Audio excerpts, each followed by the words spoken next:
करता है UP PAT के एक और प्रैक्टिस सेट में। जैसे कि आपको पता है यूपी पैट का एग्जाम आपका कल और परसों में शेड्यूल्ड है, तो हम कोशिश कर रहे हैं जितने ज्यादा जीके के आपके लिए प्रैक्टिस सेट लाए जा सके उतने लाने की।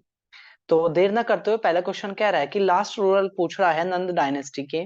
तो नंद डायनेस्टी के जो लास्ट रूरल थे वो धनानंद थे, जिनको चंद्रगुप्त मौर्य ने हरा दिया था।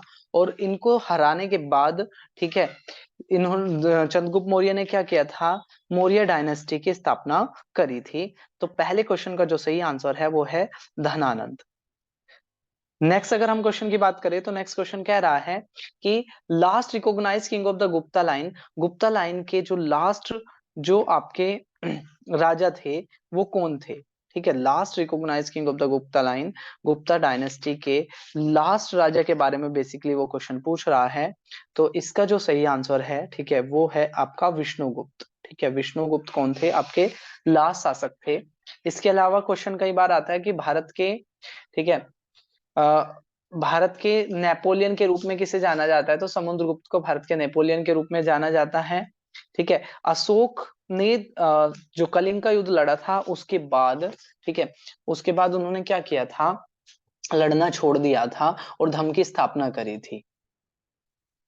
नेक्स्ट अगर हम क्वेश्चन की बात करें तो नेक्स्ट कह रहा है the Mughal emperor adopted the title of Alamgir. तो जो आपके आलमगीर का जो टाइटल था वो किसने लिया था, बेसिकली क्वेश्चन ये पूछ रहा है। आलमगीर का जो टाइटल लिया था वो आपका औरंगजेब ने लिया था। ठीक है, औरंगजेब ने आलमगीर का टाइटल लिया था। ठीक है, इसलिए के अलावा अकबर से रिलेटेड आपने याद रखना है, बैरम खां उनके संरक्षक थे, दीन इलाई नाम का धर्म उन्होंने चलाया, नवरत्न उसमें थे। और इसके अलावा हल्दी घाटी की का युद्ध 1576 में, जिसमें मान सिंह ने, ठीक है, अकबर की तरफ से लड़ाई लड़ी थी, महाराणा प्रताप को हराया था। और सुलह कुल नाम की पॉलिसी इन्होंने चलाई थी, दीन इलाई नाम का नया धर्म चलाया था। ठीक है, शाहजहां से रिलेटेड आपने याद रखना है, दिल्ली का लाल किला और जामा मस्जिद शाहजहां ने बनवाई थी। दिल्ली को पहली बार राजधानी शाहजहानाबाद के रूप में शाहजहां ने ही बनवाया था।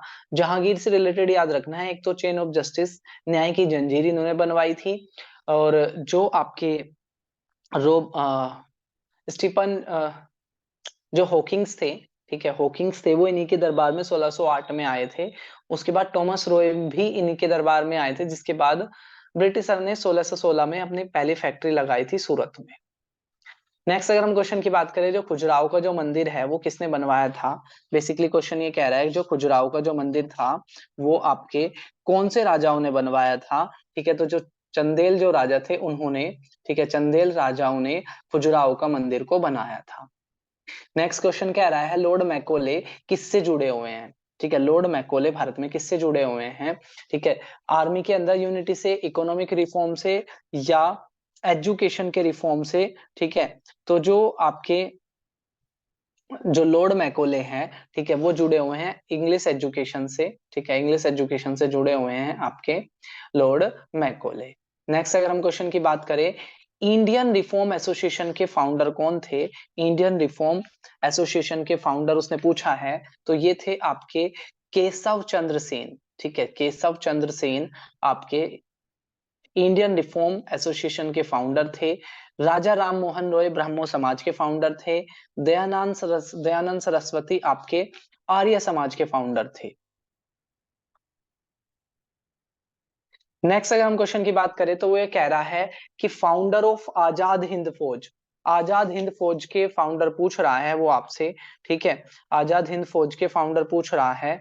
ठीक है, क्वेश्चन नंबर 7 में पूछ रहा है आपसे, आजाद हिंद फौज जो बनाई थी, ठीक है, उसके फाउंडर कौन थे। तो यहाँ पे ये जो क्वेश्चन है इसमें थोड़ा सा एरर है।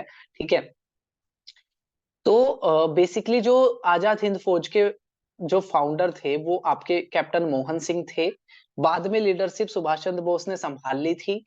ठीक है, और वीर सावरकर जो अभिनव भारत सोसाइटी थी उसके फाउंडर थे। और चंद्रशेखर से रिलेटेड आपने याद रखना है। ठीक है, चंद्रशेखर ने क्या किया था, खुद को गोली मार ली थी। ठीक है, और जो लखनऊ के अंदर उन्होंने खुद को गोली मार ली थी, जिस पार्क का नाम आजाद पार्क रखा है। तो कई बार आपसे क्वेश्चन आ जाएगा आजाद पार्क कौन से शहर में है? और लाला हरदयाल ने गदर पार्टी की स्थापना करी थी। ठीक है, गदर पार्टी की स्थापना किसने करी थी? आपका लाला हरदयाल ने। देखो अगला क्वेश्चन मैंने आपको पहले ही बता दिया, अभिनव भारत सोसाइटी के फाउंडर कौन थे? वीडी सावरकर। दामोदर चापेकर से आपने याद रखना है, इन्होंने क्या किया था? ब्रिटिश अधिकारी रैंड आर्नेस्ट का मर्डर कर दिया था। ठीक है, और खुदीराम बोस को ब्रिटिशर ने क्या दिया था? ठीक है, काकोरी इंसिडेंट में रोशन सिंह, ठीक है, और आसफुल्ला खां, इनको क्या देती थी? सजा दे दी थी। अगला क्वेश्चन कह रहा है इसमें से इनकरेक्ट बताओ कि सर सैयद मुमताज खान अलीगढ़ मुस्लिम यूनिवर्सिटी के founder, doctor B R Ambedkar Ambedkar university के फाउंडर, पंडित जवाहरलाल नेहरू यूनिवर्सिटी के फाउंडर, मदन मोहन मालवीय बनारस यूनिवर्सिटी के फाउंडर। तो एक बार हम ये देख लेते हैं इसमें से करेक्ट बताना है कि इनकरेक्ट बताना है। तो इसमें से ना हमें इनकरेक्ट बताना है, तो इसका जो सही आंसर है वो आपका पहला गलत है। ठीक है, सर सैयद मुमताज खान, ठीक है, सर सैयद मुमताज खान जो थे आपके, वो फाउंडर नहीं थे। ठीक है, अगला क्वेश्चन कह रहा है कि किसको नाइट एंगल ऑफ इंडिया का जो टाइटल था वो सरोजिनी नायडू को दिया गया था, और ये टाइटल किसने दिया था? सरोजिनी नायडू को, ठीक है, नाइट एंगल का टाइटल किसने दिया था? क्वेश्चन आपसे ये पूछ रहा है। तो महात्मा गांधी ने आपका, ठीक है, टाइटल दिया था सरोजिनी नायडू को। इसके अलावा बात करें जवाहरलाल नेहरू की ऑटोबायोग्राफी का नाम है, ठीक है, एन ऑटोबायोग्राफी। रविन्द्रनाथ टैगोर जुड़े हुए हैं नाइटहुड की उपाधि से। राजेंद्र प्रसाद को अजात शत्रु कहा जाता था। और महात्मा गांधी को, ठीक है, जो केसर हिंद की जो उपाधि दी गई थी बोयर युद्ध में घायलों की मदद करने को लेकर, वो इन्होंने जलियांवाला बाग के बाद क्या करती थी? इसको, ठीक है, छोड़ दिया था। नेक्स्ट कह रहा है name the sea that separate Asia and Africa with countries such as Egypt and Sudan on African side and Saudi Arabia on Asian side. वो कह रहा है उस समुद्र का नाम बताओ जो एशिया और अफ्रीका को अलग करता है। जैसे कि एक साइड आपका अफ्रीका के, मतलब एक तरीके से इजिप्ट और सऊदी अरेबिया को कौन सा अलग करता है? पूछ रहा है कैस्पियन सी, ठीक है, ब्लैक सी, रेड सी, आपसे ये क्वेश्चन पूछ रहा है। ठीक है, तो इसका जो सही आंसर है वो है रेड सी। ठीक है, रेड सी क्या करता है? अलग करता है एशियन कंट्री को अफ्रीका से। एक साइड आपके हो गए इजिप्ट और दूसरी साइड आपके हो गए, ठीक है, Saudi Arabia.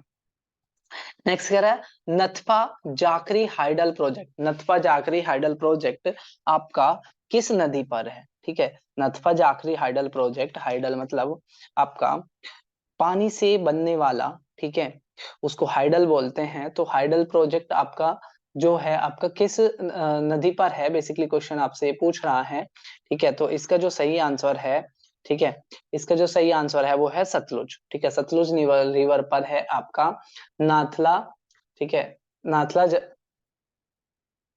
नाथला Jhakri hydel project. अगला क्वेश्चन कह रहा है कि भाई climate of India has broadly been described as, Bharat की जो क्लाइमेट है, भारत की क्लाइमेट को क्या, कौन सी क्लाइमेट कहा जाता है? तो भारत की क्लाइमेट के लिए जो वर्ड यूज होता है वो होता है मॉनसूनल टाइप। ठीक है, ट्रॉपिकल, भारत की सब tropical monsoonal type climate Bharat को कहा जाता है। भारत की जलवायु को मॉनसूनल कहा जाता है। मॉनसून भारत में 1 जून के आसपास आता है। केरल कोस्ट में सबसे पहले आता है। 2 ब्रांचों से आता है, एक बे ऑफ बंगाल वाली से, एक अरेबियन सी वाली से। अगला कह रहा है शिफ्टिंग कल्टीवेशन को नॉर्थ ईस्ट में क्या कहा जाता है? तो नॉर्थ ईस्ट के अंदर शिफ्टिंग कल्टीवेशन को झूमिंग कहा जाता है। ठीक है, झूमिंग कहा जाता है। ये लोग क्या करते हैं? एक जगह से दूसरी जगह जाते हैं, जंगल को कट करते हैं और वहां पर क्या करते हैं? खेती करते हैं। तो इसको क्या कहा जाता है? झूमिंग कहा जाता है। नेक्स्ट है which among the following is the largest coal field in India. Bharat के अंदर कौन सा सबसे बड़ा, ठीक है, कौन सा सबसे बड़ा कोयले की खदानें हैं? तलचर है, रामपुर है, येलैंडो है, झरिया है।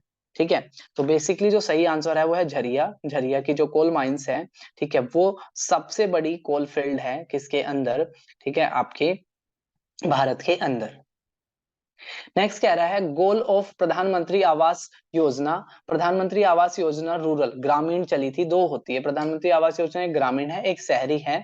इसका जो टारगेट है वो कब तक सभी लोगों को घर दिलाने का है। ठीक है, प्रधानमंत्री आवास योजना का टारगेट सभी लोगों को कब तक घर दिलाने का था, तो बेसिकली इसके अंदर 2022 तक, ठीक है, 2022 तक सभी को, ठीक है, घर देने का टारगेट था।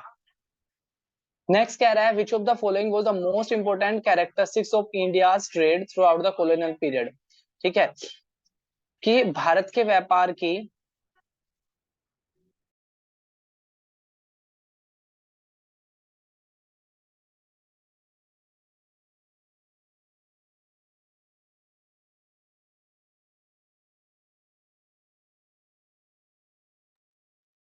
वो कह रहा है कि ब्रिटिश टाइम से ही भारत के व्यापार की कौन सी खासियत रही है।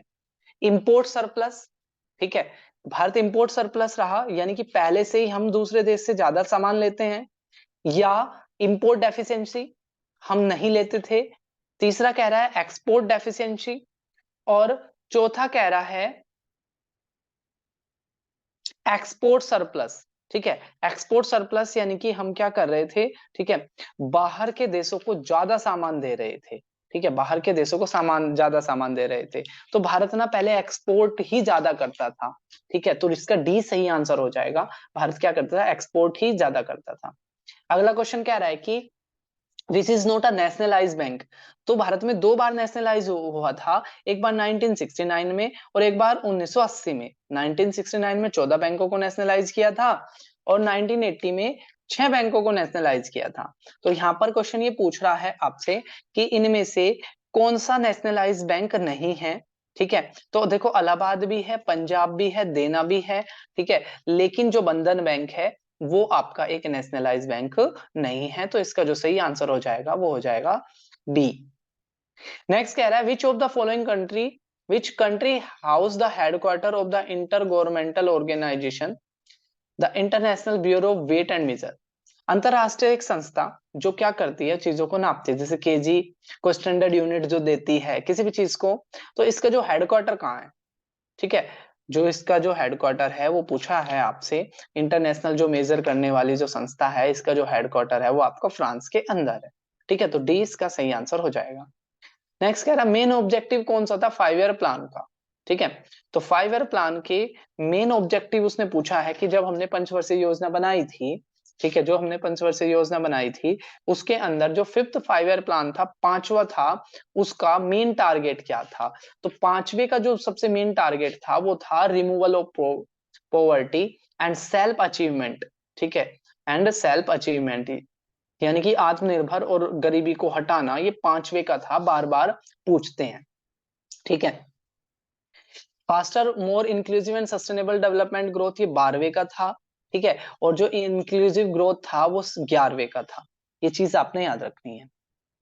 अगला क्वेश्चन कह रहा है इन द इंडियन कॉन्स्टिट्यूशन, भारतीय संविधान के अंदर जो पेटिशन है, यानी कि आप कोर्ट में क्या कर सकते हो, दया याचिका लगा सकते हो, और जो ये बाई कैमरल सिस्टम है, यानी कि दो हाउस है, एक लोकसभा और एक राज्यसभा, ये हमने किस देश से लिया है, तो ये हमने लिया है यूनाइटेड किंगडम से। ठीक है, यूनाइटेड किंगडम से संविधान से ये हमने लिया है। यूएसए से हमने जुडिशियरी का सिस्टम उठाया है। ठीक है, प्रेसिडेंशियल प्रेसिडेंट की पोस्ट उठाई है। इसके अलावा फंडामेंटल राइट लिए हैं। ठीक है, इसके अलावा जुडिशियल रिव्यू लिया है।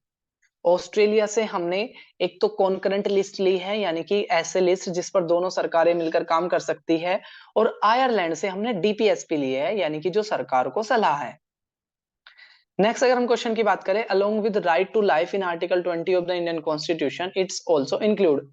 आर्टिकल 221, जो आर्टिकल 21 है जिसके अंदर, ठीक है, जीवन जीने का अधिकार है, तो उसमें क्या क्या शामिल है, राइट टू हेल्थ भी है, राइट टू फूड भी है, राइट टू वाटर भी है, सारे ऑप्शन सही है। ठीक है, सारे ऑप्शन सही है आर्टिकल 21 से जुड़े हुए। नेक्स्ट कह रहा है प्रेसिडेंट ऑफ इंडिया, भारत के जो राष्ट्रपति है वो राष्ट्रीय इमरजेंसी लगा सकते हैं किसकी रिकमेंडेशन पर, तो क्या प्राइम मिनिस्टर की रिकमेंडेशन पर, क्या कैबिनेट की रिकमेंडेशन पर, या काउंसिल ऑफ मिनिस्टर की रिकमेंडेशन पर, या पार्लियामेंट की रिकमेंडेशन पर। तो यहाँ पर क्वेश्चन ये है कि जो भारत के राष्ट्रपति है वो इमरजेंसी तो लगा सकते हैं, लेकिन किसकी रिकमेंडेशन पर, क्या प्राइम मिनिस्टर की, क्या कैबिनेट की, या काउंसिल ऑफ मिनिस्टर की? तो काउंसिल ऑफ मिनिस्टर की रिकमेंडेशन पर, और वो भी कैसी रिकमेंडेशन? लिखित। काउंसिल ऑफ मिनिस्टर की लिखित रिकमेंडेशन पर ही भारत के राष्ट्रपति इमरजेंसी लगा सकते हैं।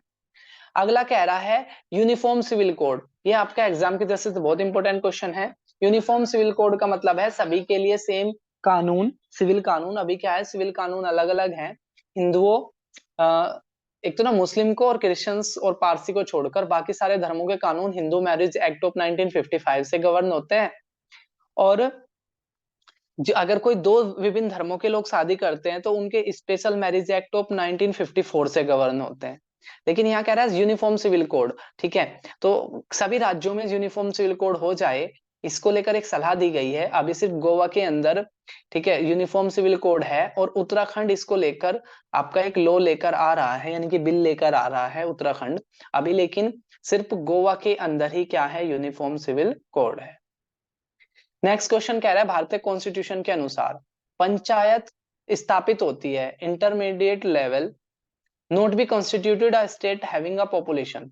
ठीक है, तो जो पंचायत जो स्थापित होती है उसके जो 3 स्तर होते हैं, तो उसके लिए कितनी जनसंख्या होनी चाहिए?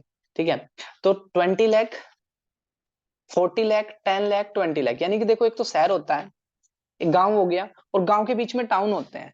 तो अगर टाउन को के लेकर अगर किसी टाउन में ये पंचायत स्थापित होनी है, तो उसकी जनसंख्या कितनी होनी चाहिए? ठीक है, तो उसकी संख्या होनी चाहिए 20 लाख। ठीक है, अगर किसी टाउन की, किसी कस्बे की जनसंख्या 20 लाख है, तो तब ऐसा होता है। नेक्स्ट कह रहा है अ लाइट रे falling traveling from the denser to a rare medium at the angle of incidence more than of critical angle of concerned media pair।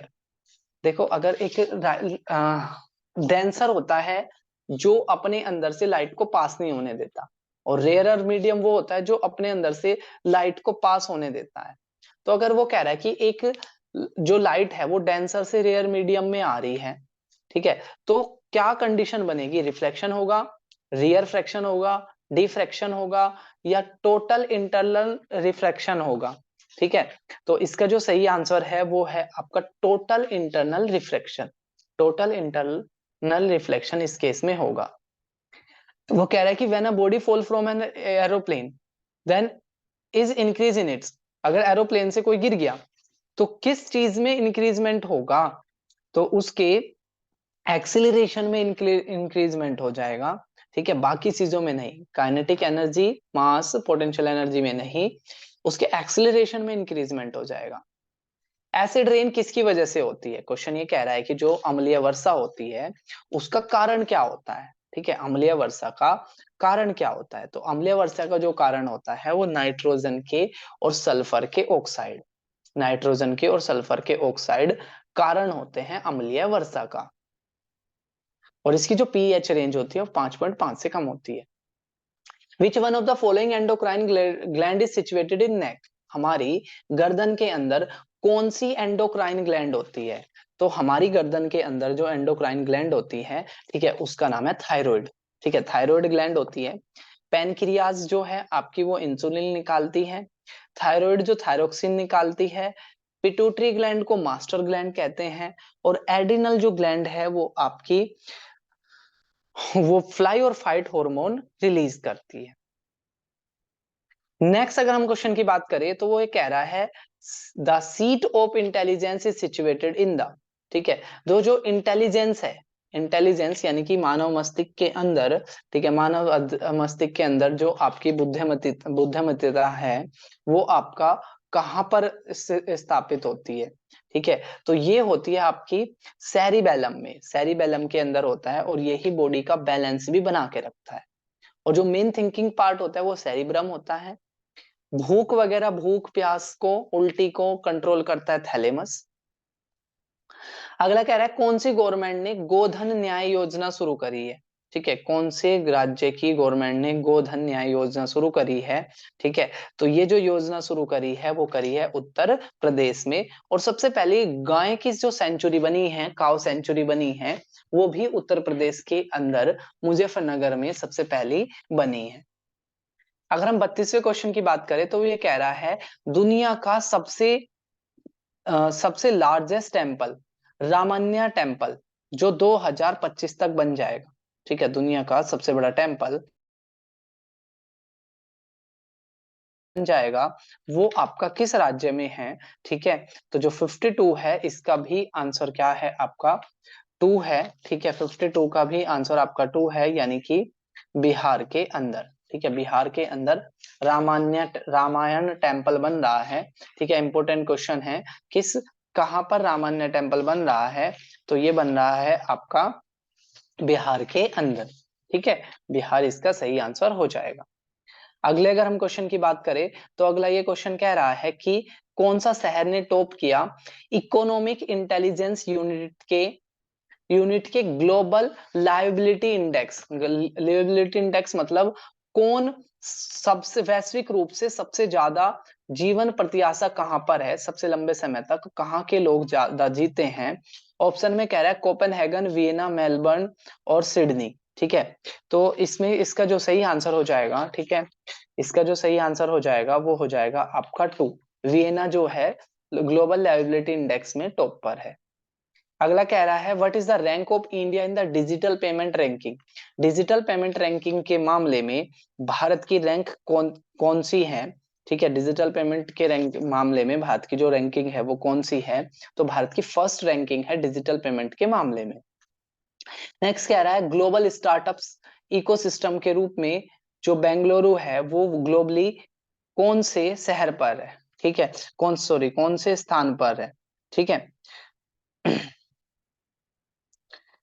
तो इसके इसके मामले में जो भारत जो आपका बेंगलुरु है वो 4th रैंक पर है डिजिटल पेमेंट के मामले में। बेंगलुरु भारत में टॉप पर है और वैसे चौथे पर है। नेक्स्ट कह रहा what is the rank of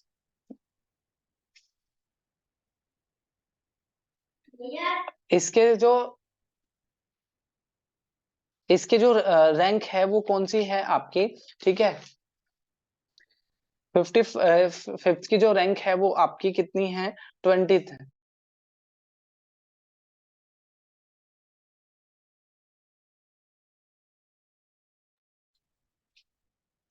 अगला कह रहा है which IIT institute has conducted a test flight fire cloud seeding? ठीक है, फ्लाइट फायर क्लाउड सीडिंग को का जो किया है, ठीक है, वो टेस्ट आपका किस टाइम पे किस कौन से इंस्टीट्यूट ने किया है? ठीक है, तो ये जो आपका किया है,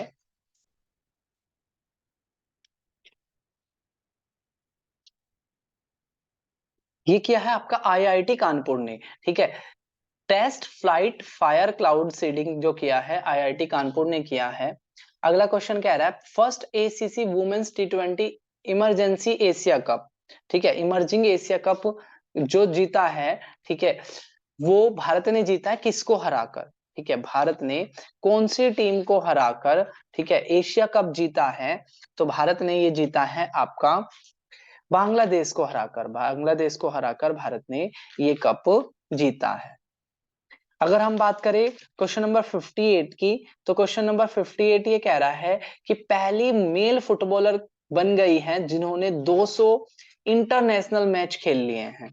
ठीक है, फर्स्ट मेल फुटबॉलर कौन बन गए हैं जिन्होंने 200 इंटरनेशनल, ठीक है, मैच खेल लिए हैं? तो क्रिस्टियानो रोनाल्डो, ठीक है, क्रिस्टियानो रोनाल्डो क्या बन गए हैं? आपके 200 मैच खेलने वाले पहले मेल फुटबॉलर बन गए हैं, यानी कि 38 का आंसर है डी। अगला कह रहा है first chief minister of the country with 25 million follower on Twitter? किसी ट्विटर पर 25 मिलियन फॉलोवर, ठीक है, कौन से मुख्यमंत्री के हो गए हैं? ठीक है, कौन से मुख्यमंत्री के हो गए हैं? तो ये हो गए हैं आपके योगी आदित्यनाथ के। ठीक है, योगी आदित्यनाथ के क्या हो गए हैं आपके? ठीक है, 25 मिलियन फॉलोवर हो गए हैं। नेक्स्ट कह रहा है first Indian prime minister to address a joint session of US Congress twice? ऐसे कौन से भारतीय प्रधानमंत्री बन गए हैं जो यूएस की कांग्रेस को 2 बार जिन्होंने क्या कर दिया है? संबोधित कर दिया है। ठीक है, तो ऐसे जो बन गए हैं वो बन गए हैं आपके नरेंद्र मोदी। ठीक है, प्रधानमंत्री नरेंद्र मोदी पहले ऐसे प्रधानमंत्री बन गए जो यूएस की कांग्रेस को 2 बार जिन्होंने संबोधित कर दिया है। अगला कह रहा है कुचिपुड़ी कुचिपुड़ी जो डांस है वो आपका किस राज्य का है? तो कुचिपुड़ी जो डांस है वो आपका आंध्र प्रदेश के अंदर, ठीक है, आंध्र प्रदेश का जो डांस है वो है आपका कुचिपुड़ी, ठीक है, याद आपने रखना है। कुचिपुड़ी डांस किसका हो गया? आंध्र प्रदेश का, ठीक है, आंध्र प्रदेश का डांस का नाम क्या हो गया आपका? कुचिपुड़ी। नेक्स्ट अगर हम बात करें, वो कह रहा है कौन सा हिस्टोरिक प्लेस है जो सिचुएटेड है उड़ीसा के अंदर एक जगह जोगढ़ में। उड़ीसा के अंदर एक जोगढ़ जगह है, मगर कौन सा हिस्टोरिक प्लेस है, बेसिकली आपसे क्वेश्चन ये पूछ रहा है, ठीक है। तो ये जो है आपका अशोका का यहाँ पर रॉक कट एडिक्ट देखने को मिलता है, ठीक है। अशोका के क्या बोले थे वो सारे आपके 14 रॉक कट एडिक्ट थे, उनमें से एक आपका उड़ीसा के अंदर जोगढ़ में देखने को मिलता है। तो इसका क्या हो जाएगा? सेकंड इसका सही आंसर हो जाएगा। अगला कह रहा है who of the following cricketer surpass Don Bradman by scoring one most 150 plus score as a captain in international cricket. International cricket के अंदर, ठीक है, 150 से ज्यादा रन बनाने वाले कौन से कैप्टन बन गए हैं? कौन से कैप्टन बन गए हैं जिन्होंने 150 से ज्यादा रन बनाए हैं? ठीक है, तो विराट कोहली ऐसे कैप्टन बन गए हैं जो जिन्होंने क्या किया? 150, ठीक है, 150 रन बनाए हैं, ठीक है। नोट कैप्टन कि 150 से ज्यादा रन बनाने वाले खिलाड़ी, ठीक है, कौन बन गए हैं आपके? विराट कोहली बन गए जिन्होंने सबसे ज्यादा बार 150 प्लस रन बनाए। अगला कह रहा है when is the national science day. तो भारत के अंदर जो नेशनल साइंस डे मनाया जाता है वो आपका मनाया जाता है 28 फरवरी को, यानी कि इसका जो आंसर हो जाएगा वो हो जाएगा आपका 1। National science day CV Raman के बर्थडे पे मनाया जाता है, ठीक है। अगला कह रहा है Cheraw dance. Cheraw dance traditional culture dance है किस राज्य का? चेहरू डांस वो पूछ रहा है, चेहरू डांस किस राज्य का आपका, ठीक है, कल्चरल डांस है। तो अगर हम इस क्वेश्चन की अगर हम बात करते हैं चेहरू डांस की, तो चेहरू डांस का जो सही आंसर हो जाएगा वो हो जाएगा मिजोरम। तो हमने कुचिपुड़ी आंध्र प्रदेश देख लिया, चेहरू आपका मिजोरम देख लिया, ठीक है। तो बार बार अगर आप रिवीजन करोगे तो ये चीज आपकी क्लियर होती चल जाएगी। When Government of India established Lalit Kala Academy for promoting and propagating the understanding of Indian art in and outside the country. In short हम ये आपको याद रखना है, ललित कला अकेडमी अवार्ड, ललित कला अकेडमी अवार्ड की शुरुआत कब हुई थी? और जो किसके लिए होता है? भारत के आर्ट को प्रमोट करने के लिए। भारत के आर्ट को प्रमोट करने के लिए ललित कला अकेडमी अवार्ड की शुरुआत हुई थी, ठीक है। और क्वेश्चन ये पूछ रहा है कि कब हुई थी? तो ललित कला अकेडमी की जो शुरुआत हुई थी वो आपकी 1954 में हुई थी, 1954 में हुई थी। इसका जो सही आंसर हो जाएगा वो बी हो जाएगा। अगला कह रहा है द रिलक्टेंट फैमिली मैन सिवा इन एवरीडे लाइफ।